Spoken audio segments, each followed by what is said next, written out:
Alhamdulillahi wa sallallahu wa sallam ala nabiyyina Muhammad wa ala alihi wa sahbihi ajma'in. So this is a continuation of the series of what to do after Bayna Yadayk.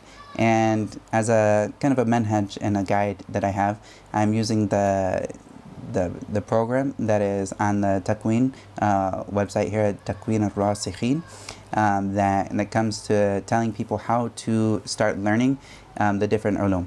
And as I mentioned, I want to talk first about ulum al-lugha. And ulum al-lugha is, in general, it's broken into 7 different ulum. And these 7 different ulum are as follows. 1, Nahw, Sarf. That's 2, Nahw and Sarf. And then 3, Balagha. And then 4, Matn al-lugha, or Mufradat, which is understanding just the words that are in the language. And then also you have Imla, which is the writing of lugha, and you have adab, and under adab you will also have the studying of shi'r in itself, like the way that the wazn is built in shi'r. And then the last of these 7 ulum is sawtiyat, which is understanding the words that come out, how they actually come out, and how this affects the way that how we say things in general. And this is a part of, like, the sawtiyat comes into a bit of like fiqh al-lugha, and fiqh al-lugha is kind of like the mechanics of how does a language come about. And this, of course, is a science in and of itself. And this is a science that encompasses, yes, it encompasses Arabic, but it also encompasses a lot of tajweed. A lot of tajweed is inside of this. Just the way that you would have if you have a sin and then you have a dal afterwards. A lot of times, if you're going to say this, you can say azd instead of asad, or est. Instead of saying asd, you would say azd. And so sometimes you'll have certain things of this sense, which will actually help you a lot if you're hearing a lot of Ammiyya. This will, like the fiqh al-lugha, will give you a lot of clues to understanding what are these people saying when they're saying things. Because you can kind of like, you can be aware that, okay, this hamza and this hamza here is going to be dropped. You know, just like it'll be dropped most of the time. And so that will help you with understanding what people are saying if they're saying an ammiyya around you and from one of these other things. So these are the basic ulum that you have when it comes to lugha. And of course, of the first things that al-ajami, like someone who is new to Arabic, he's not an Arabic speaker from the beginning, one of the main things that he needs to study is like sarf. And of course, there's aspects of sarf that, like when you talk about, there's aspects of sarf and nahw that go hand in hand. And so like separating them occasionally becomes hard. And of course, when they talk about what is sarf talking about, they'll talk about things that you would only understand if you studied nahw. So studying them hand in hand is important, but sarf is almost more important for the ajami, because this is not something that's intuitive to him, as opposed to someone who is a born Arab. Then in this case, he will understand a lot of these things intuitively, and he won't even have to think about them. He will just understand it, because this is a part of the way that it has been worked around him for so long. And so, of course, the details of this, he'll have to go into this, but he can understand a lot of the language just because he's been exposed to it from a young age. As opposed to us, we need to learn sarf, because this will open up the doors. So when we see these 3 root letters, then we will be able to understand when it comes in this form, it means this. When it comes in this form, it has this meaning. And it comes in this form, it has another meaning. And just by knowing the main principle between these 3 letters, what is the main point, then looking in the context and seeing it in a certain form can give me most of what I need to know what is this word doing here. And so this is of the basic things that someone would do. And here the team here, they put together, the first one that someone would study was like bina al-af'al. And this is of the things that people could study. And there's also tasrif al-izzi, and also al-maqsood. And maqsood, there's also a nadam for maqsood. And any one of these that someone wants to start with, it's fine. Just a note with all three of these things have to do with af'al, and none of them have to do with actual asma. And there's a lot of sarf. Sarf goes into af'al, and it also goes into asma. And so this is something that to separate and only study the af'al. It makes sense in some way in that most of the changing comes into af'al, but there's a lot of it that comes also into asma. So there's also another good book that was good for someone to start off with, which I've looked over a bit and seen like that it's beneficial. I didn't study this at the beginning, and I wish I would have had something a little more cohesive when I first studied, but it was الصرف الصغير. So this book, الصرف الصغير, is something that encompasses most of the essentials that someone needs to know at the beginning of their journey in Sarf, and it also encompasses asma, which is very good. And so the first two levels here, like tasrif al-izzi and also al-maqsood, these are something that someone could study. My sheikh for lugha, he basically recommended to start off with tasrif al-izzi. That's what he said. Start with this and then go on from there.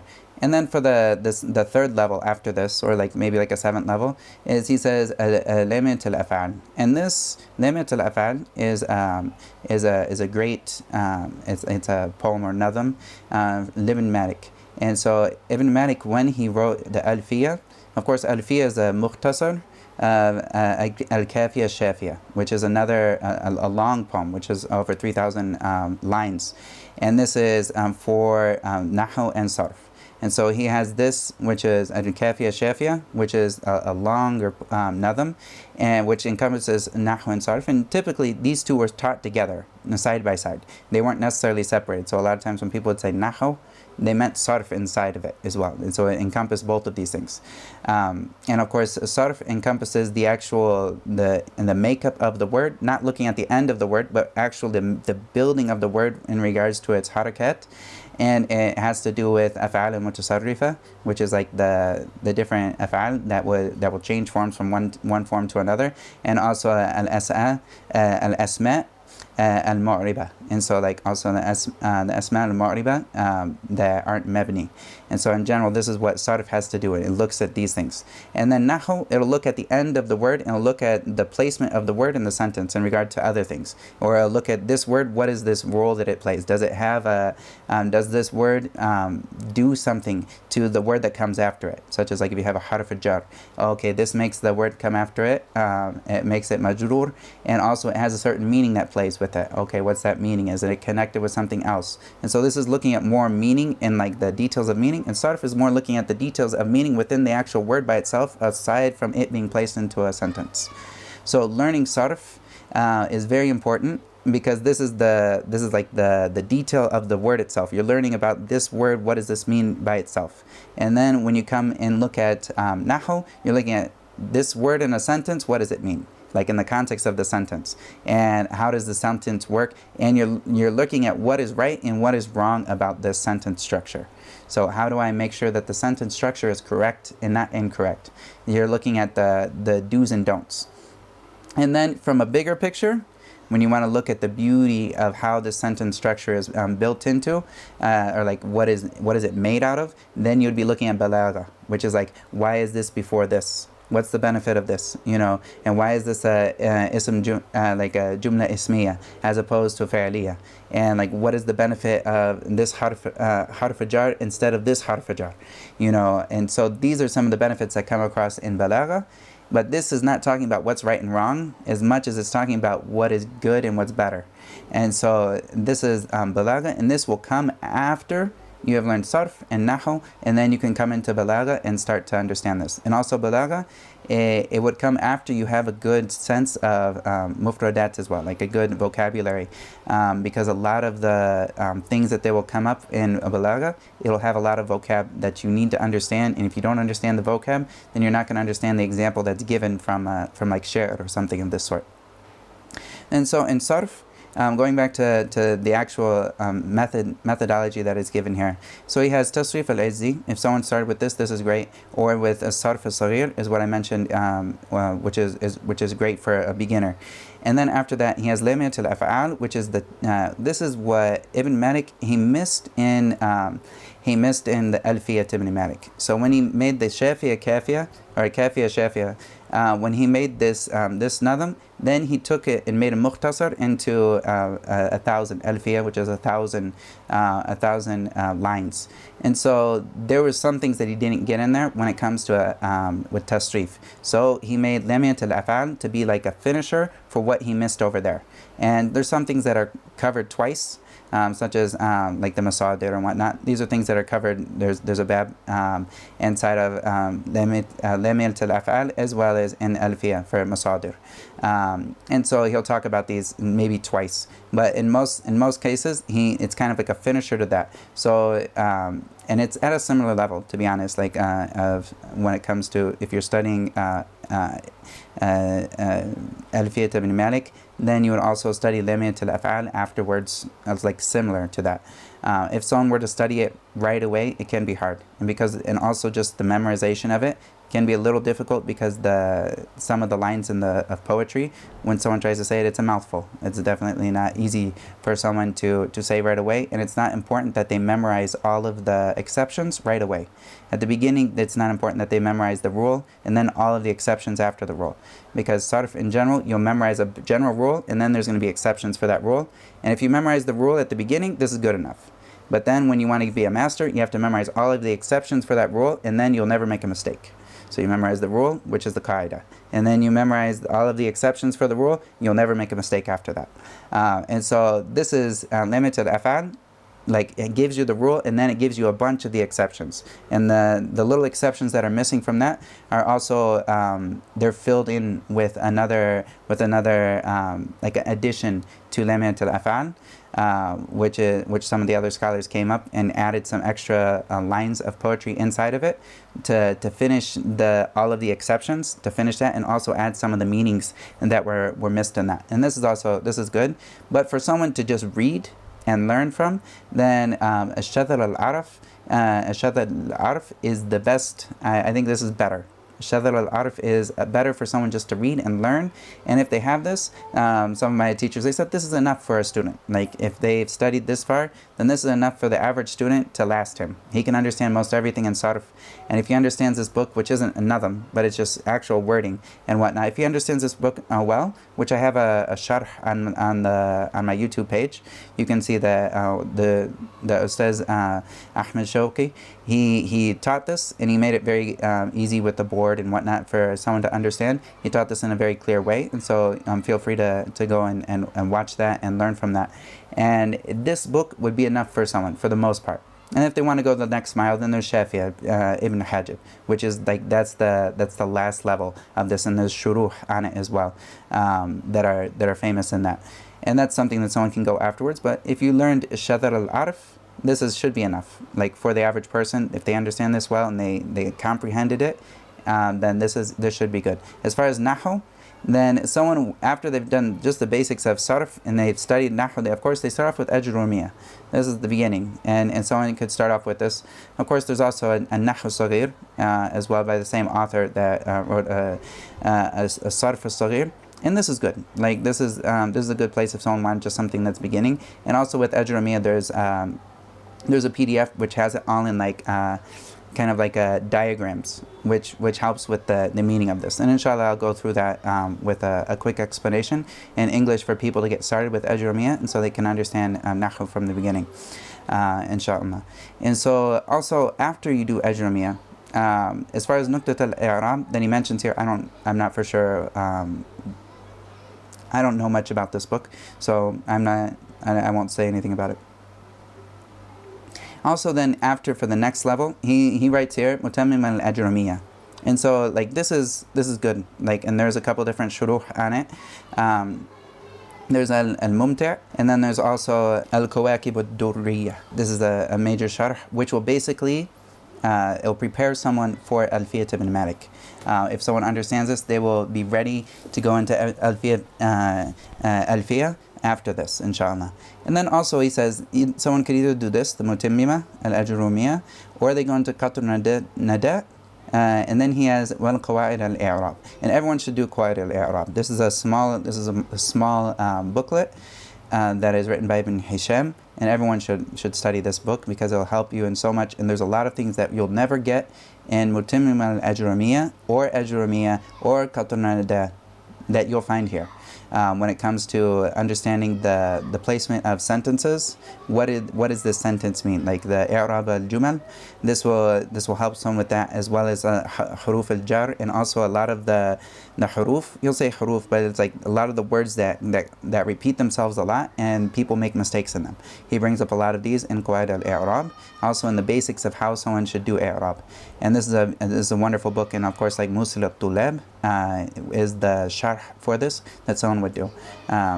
And so this is the basics, and I recommended before at this level, when someone's at this basic level. Of course, Ajrumiyya, there's a sharh for it, At-Tukhfatu Saniyya, and this is by Sheikh Muhammad Muhyiddin, that someone could take this sharh and make this like the go-to sharh for Ajrumiyya, and they study it with this. And then after this, they would do a level that I would say is Tankih al-Azhariyya, is also by the same author as Tukhfat al-Saniyya, Sheikh Muhammad Muhyiddin, that rahimahullah, that he put this book together from it's from al-Azhariyya, which is the original book, and this was kind of hard for people, so he put it into Tankih al-Azhariyya, made it a little bit easier. And this book actually encompasses everything in Nahw. Like this, I would almost say that this is enough for someone in Nahw, if they understood it well, to get by, like almost just like squeeze by. If you took this with a sheikh and you understood it very, very well, and you went into the exams for Azhar, then you would probably be fine. And like all of the things that you would go through, because most everything that you need to know is in it. In like the broad strokes, I mean, not like all the differences of opinion and details and whatnot, but it's very daqiq as well. Like the way that he will say things, every time I read it, I get more out of it, because it's filled with information. It's packed, it's concise, highly concentrated. Like that ikhtisar, but it's also like it's easy to read and understand. And there's things that come up in it that I haven't found in the Shuruh al-Alfiyya from like Sharh ibn Aqil. There's things that come up in this book that I never found there. And so, of course, this is a beautiful book, the Tankih al-Azhariyya. I would say this at this middle level that someone should do there. And also when someone starts alongside of this middle level is like Qatr al-Nada, Ibn Hisham. And also when someone does this, they should also follow it up with Shudur al-Dhahab. And this is also Ibn Hisham, and this is like a takmina, and like this is something that will finish off the Nahw, and it will give you like a lot of tadribat. And this was part of the point of this book, was to have a lot of tadribat, a lot of work, and like putting to use. He'll always bring up like an ayah at the end of every single thing that he's trying to explain. He'll give you an example from the Quran, and he'll explain this ayah, and he'll actually bring up some tough ayat for someone to understand what is how do we understand this. And he'll talk about these things in the ayat. And even in this book, which is interesting, Ibn Hisham actually brings some of the aqwal of Ibn Taymiyyah, which shows that Ibn Hisham did have exposure to the works of Ibn Taymiyyah and benefited from them. And so this is that level right before Alfiyah that someone would get into. And if someone were to try to skip and go straight from Ajrumiyya to Alfiyah, which I had this as a one of the prominent shuyukh, he recommended this. Shaykh Ibn Uthaymeen, rahimahullah, he recommended this. And maybe if someone went through his sharh of Ajrumiyya and then went through his sharh for Alfiyah, maybe this would be enough. But for the average person, this is not a good step to take, because this is very hard. I tried to do this, and once I got to like Bab al-Khabar, it was very, very complex for me, and I was pretty much stuck without like having like a teacher really explain all these things for me. And he should have explained a lot of other things. By the time it would take him to explain like like the sadd al khabar, like this whole masala, when I got to there, I was like, okay, I'm going back and I'm gonna finish Qatr al-Shudur al-Dhahab and then come back to this when I'm ready. And that was much better for me. And then Alfiyah, this is where someone would spend years on, like a couple of years at least, and they would study Alfiyah. Of course, if you want to study just the matan itself really quickly, this is fine to do, and then, or if you just want to go straight into Sharh ibn Aqil, do this. And also as a general principle, if you're ever studying with a sheikh, try to always read whatever you're going to read, or like whatever you're going to read with him. Read it first for yourself before you get into class, so it's ready and fresh, and you already have had time to understand it before you come into class. So then when you have the class, you can ask questions because you've already seen what's coming. And so then when someone goes into Alfiyat ibn Malik, then there's a lot of different shuruh that come for Alfiyat ibn Malik. And of the shuruh here that I mentioned, like he'll mention some Sawtiyah. Of course, Ibn Uthaymeen, he has a sharh for Alfiyah, which is easy for people to understand. I went through the first part of it, and then I pretty much stopped to go back. I didn't finish all of his sharh, because when I came back to it, I was at a higher level, or I didn't, I would rather go through the other shuruh that I had. And that was for like listening and whatnot. And there was of course, there's like a lot of dialogue between him and the students, and so that takes some bit of time. And it's all written down as well. And so then I went into Sharh ibn Aqil, this is great. And of course, there's a couple of hawashi on it, as of course, like a hashia is where someone takes the actual sharh, and then they'll put a bunch of like extra notes on the side of it. So if they see the sharh, like Ibn Aqil, he said this in one masala, he'll say, really, if there's something that he said that's a mistake, he'll say this was a mistake, and this is the correct way to say it. Or maybe he didn't mention something that's important, he'll bring a bunch of examples of something that's important here, or some extra details. And this is one of the famous ones, is Hashiyat al-Khudari. And this is available, and I don't know of a good taba currently. I got just like a cheap Masri one, but this is the one that my teacher went over with me when I went over Sharh ibn Aqil with him. And so he would always be referring to this hashia, and this is great. And then of course I recommend the Muassasa al-Risala, or the Muassasa al-Risala and Nashirun. They have a print of Sharh ibn Aqil. This is great for beginners, or like for students. And then after that, if someone wants a more in-depth one, then they can get some of these other hashia. And there's also a taba for Daud ibn Jawzi, but it's more advanced, and it won't give you all the things that that first taba will give you when it comes to i'rab. Like, it'll give you i'rab of everything, so you never have to, if you're wondering about what's the i'rab in this bait of share, it'll give you that. So this is when you come into Alfiya, and this of course will take you a while. And of course there are some Sheikh Ahmed Shawqi, he will go through this with some of the students that are here in Egypt. He will go through this 5 days a week, an hour every single day, and he finishes it in around, I think, 7 months. So this is, he'll go through Sharh ibn Aqil. He's always got one going, so if someone wanted to come and jump in, then they could always jump in on one of that. And you might have some going online as well. And so this is a way for someone to go through it very quickly. And also there's other shuruh for Sharh ibn Aqil, and this is the easiest of the shuruh for someone to read and understand.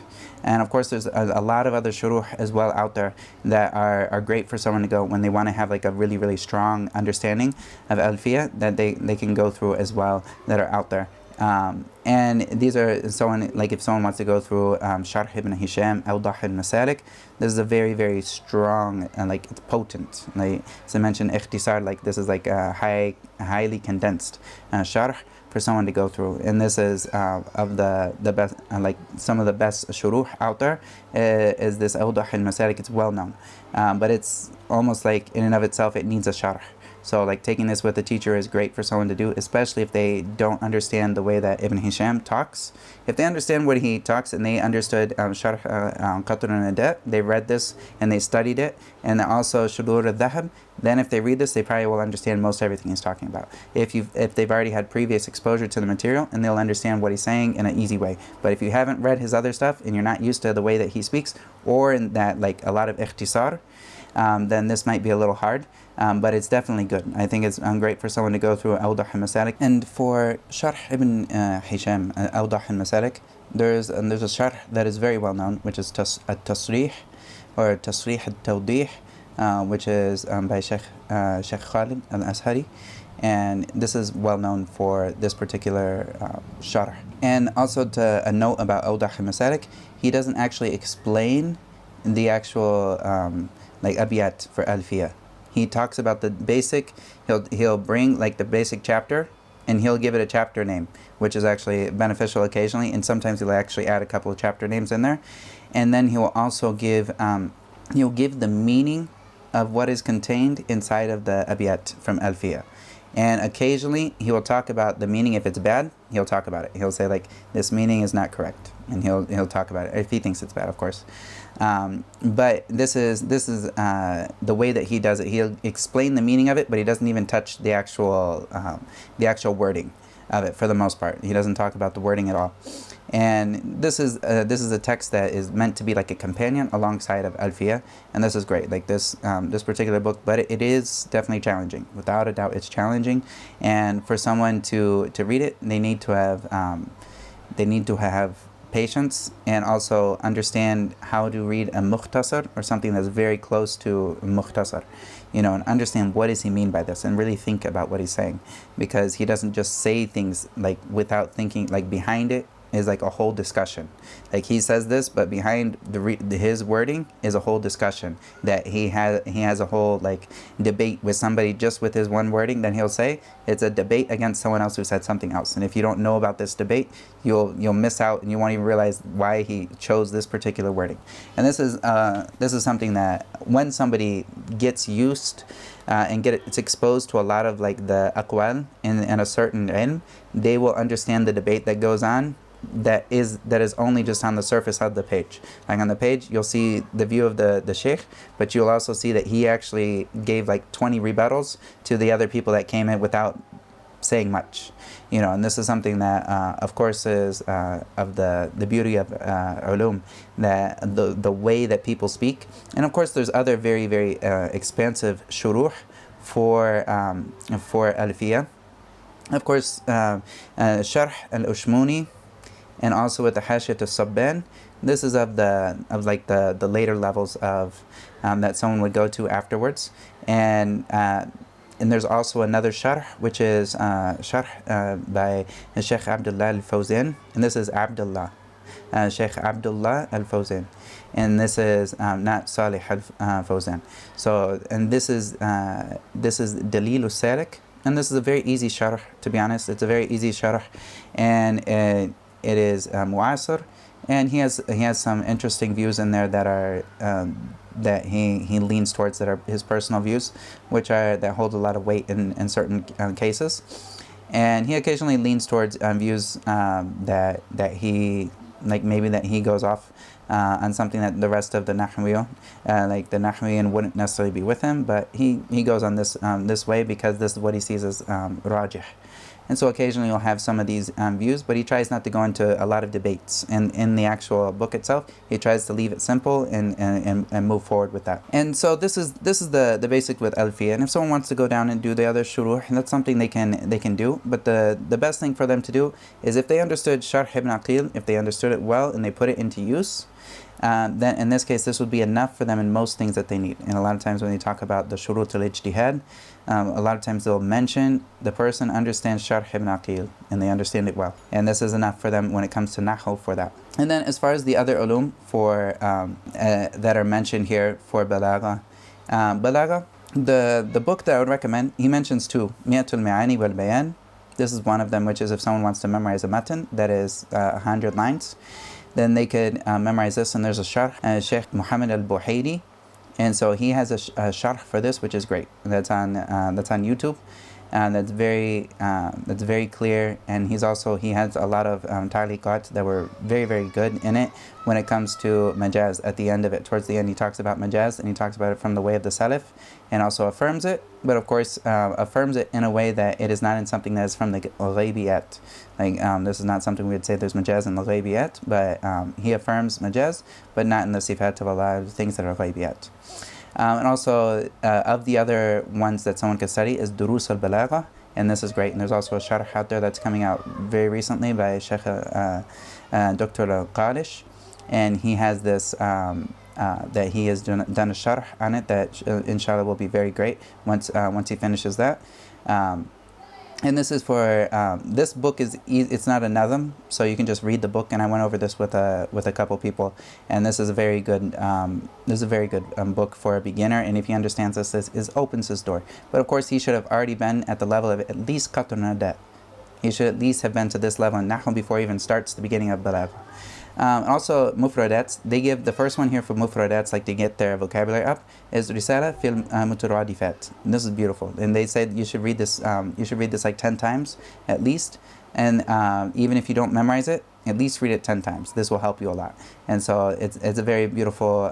It's a short Risala, and I talked about expanding your vocabulary in a previous video, and this is something that would come before the two books that I gave. And then after this, they have al-Fasih, which is a nadam for someone to expand their vocabulary and correct the pronunciation in some different words, like the nuqt in it. And then he also has Kayfiyat al-Mutahafiz, and this is, or Kifayat al-Mutahafiz. And there's also the other books that I mentioned here that are in this particular place. And for Balagha, going back to Balagha, there's two different things he has in the second level. He has Balaghat al-Wadiha, and he also has Jawhar al-Maknoon. And I would recommend, in this case, if you want to do like more tadribat, then you would go into Balaghat al-Wadiha. There's a lot of tadribat in there, like for someone to practice and utilize what they're learning in that. But if they find that all of this tadribat takes a long time, then occasionally, like going to an actual sharh, which goes through like the actual meanings behind these things and just keeps moving, gives one example and moves on. This is what you could find in like something such as like the shuruh for Jawhar al-Maknoon.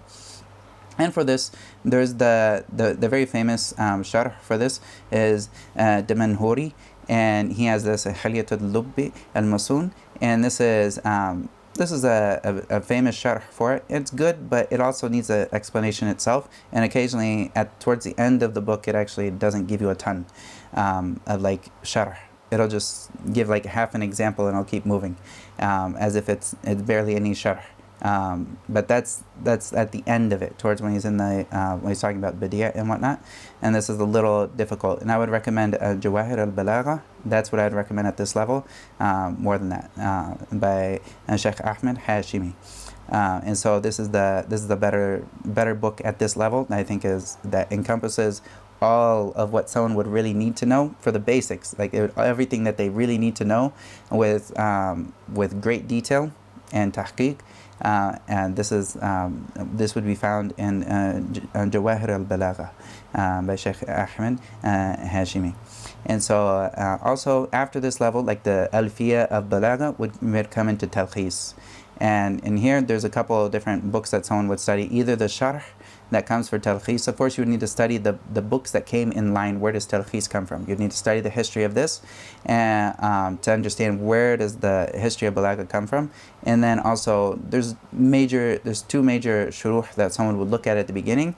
They'll look at the Sharh Taftazani, which is al-Mukhtasar. Mukhtasar Ma'ani is also what it's called, and this is what they could study. This also, it's best to study it with the sheikh, because it's very potent. As I mentioned, it's very concise. It's the Shiddatul Ikhtisar.